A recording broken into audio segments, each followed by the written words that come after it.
nung nung katiwala ni Dr. Olgi, wala. Pero, napagsasabi, para ko na kinakabahan sa harapan ninyo. Sabi ni Badis, kailangan makausap natin yung nangyari. Wala. Sa isang pagkakataon, wala sa kalahin namin. Minsan, sabi nung babae, ang pangalan ng babae, kababayan ko luta ko naman. Darating yung si Doktor, mamaya, wala. Papunta kami, galing kami ng Marok-Marok. Kasi ang nangyari, nung bago pa kami, kung saan-saan kami nakita, para kumaliiyak lang. Kung saan-saan kami makitulog, isa dating kami doon volunteer, mga alas 7 ng gabi, alas 10. Maglalakad kami ng, para kung maiiyak. Naglalakad kami ng 3 kilometro gabi. Huwag kang iiyak. Dati ako dati iyakin, ngayon lang. Naglalakad kami ni Volunteer, ang bago pa naman ang bigas. Kasi kung premium, kumbaga sa akin, yun ay para ron, dala ko.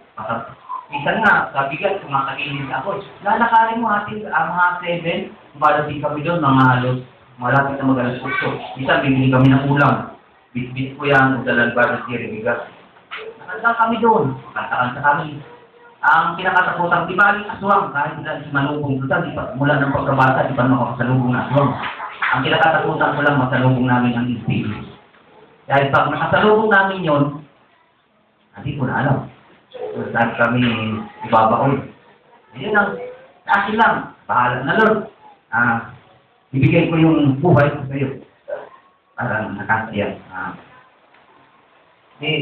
Naglalakad kami, kwentuhan, si Badis Jerry, pasik-sik siya. Kasi parang tawag kay Badis Jerry, call center. Ay, mahilig yun. Kahit nung kami naglakad ng mahigit 20 kilometros, kausap niya si Pastor Noel, kausap niya si, ang daming Brother Freddy. Wala, lakad lang kami. Isipin mo, yung minsan kasi, kakain kami, umaga, wala nang kain yan hanggang ating gabi. Hanggang sa mga, karating kami ng General Luna. Parang kakain. Yan na ako. Pero wala yung mga kapatid. Natutuwa lang ako. Naranasan ko yun. Minsan, si Badis Jerry, pilitan sa akin na yung lapundan. Puno yung bag. Puno yung bag ko. Dahil kung dito yun. Pagkain namin. Sige yung lakad nila, dala kami extrubi. Kasi mahirap doon makikain mga kapatid. Baka sa pagkain namin, malapit pa kami. Yun ang pinakamahirap. Doon may kasama kami. Alam niyo ba, Brother Samuel? Isang young people na lahat. Talaro na yun mismo. At doon sa tindahan, sabi, ba't na walang tindahan dito ng karinderya? Kasi ang tao doon ba natiwala sa isa-isa. At mabuti yung ni-aris doon at taga doon, hindi namin liya. O mag-ingat kayo doon. Sabi ng doon sa stress. Huwag kayong basta-basta doon kakain. Ang ginagawa ko, kakain kami. Halimbawa, sabi, may balat naman yun eh. Hindi kami nagulang. Kaya, yun ang pinakamasakit doon ang kalaban mo doon. Manlalason, masamang espiritu, UPA, marami ba? Yung ang masamang espiritu doon, kabilaan nga yun. Isa nga, sabi ni Pastor, gabi na daw. Ginig daw niya, ako, natulog kami sa labas eh. Tuwing gising ko nga ang pinto, laging bukas. Sa labas kami. Kasi hindi ako mapasok doon sa kwarto, ando na tulog si Bernard, Samuel, si Romeo, o si Juan. Hindi ako pumasok doon kasi ayaw ko doon makitaan sa kanila eh. Iba yung, hindi naman sa pakialam, amoy pawis na sa loob eh. Dito na ako sa labas, si Badis Jerry doon, kabila ako ni Badis Jerry. Sa labas eh, bukas yan, ang pinto bukas din. Kaya sabi niya, may naglalakad. Masamang spirit. Ang ginawa, nanalangin sila ni Badis yun kapatid dito sa ulit. Kaya ako, wala, tulad ko, di ko naman maramdaman. Pero yung kawayan, minsan ginaganyan ko doon sa gilid, dahil ang dingding yung kawayan eh. Yung may dalawang bulok doon, ginaganyan. Wala naman ako nakikita. Alam ko doon, may papo eh. May papo doon.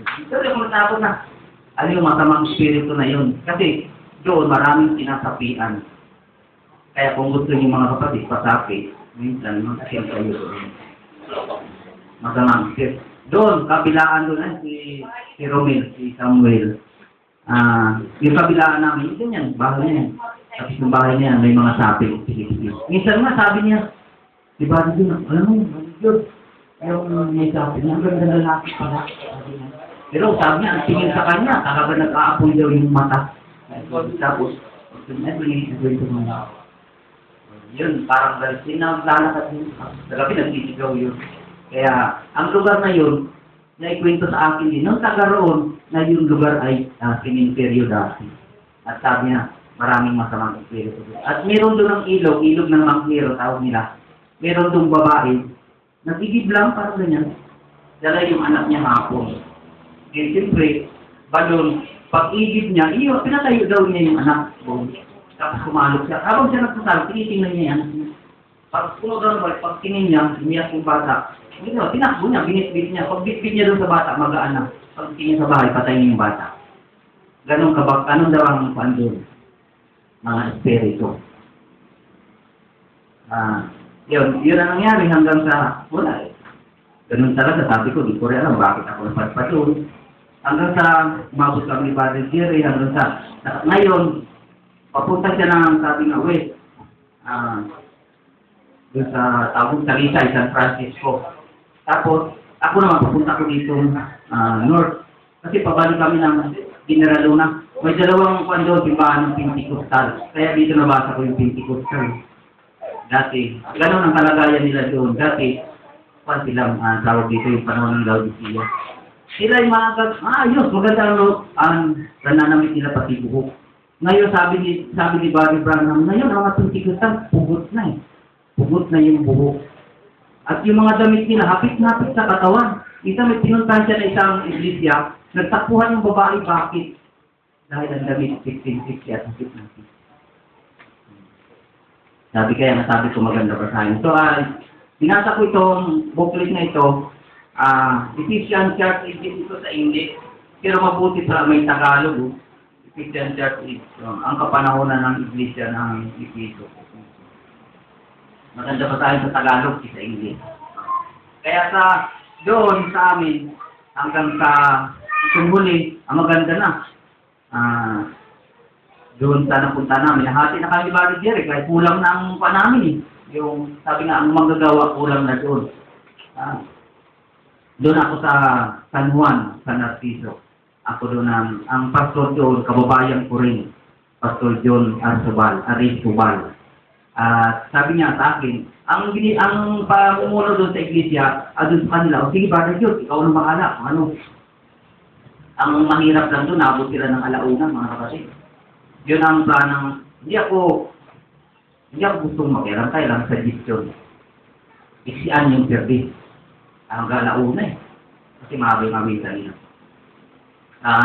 Doon, ako minsan, ako ang MC, ako announcement, ako ang Bible study, ako preacher. Kahit minsan, sabi ko, sulong-sulo. Kaya lang, medyo sabi nga, limitado lang ako dahil ayoko mang-araw.